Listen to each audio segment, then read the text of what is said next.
shoulder, holding my hand, kissing my cheek. I don't know what to do now. Can't look at my phone, cause somehow it knows to remind me that it's over. Oh, I finally blocked your Instagram stories, took down all your pics from the walls. I thought that I want somebody to hold me. It's not like me to not move on.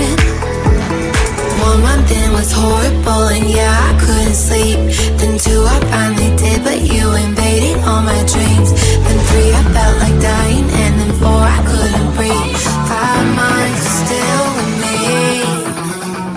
I still play our songs in the car, and I still check my phone, think you're calling. I still sometimes pretend you're here when you're not. And I still wear your t-shirt to bed, and I still read the text you would send, and I still wish that you were here but you're not. I wish you're gone. Thought it'd be a little clearer after some time, and I would see only me in the mirror, but you're still here looking at me. So when you said forever, was it a lie? What did you mean? Was the story really over? You know in my book it was you and me.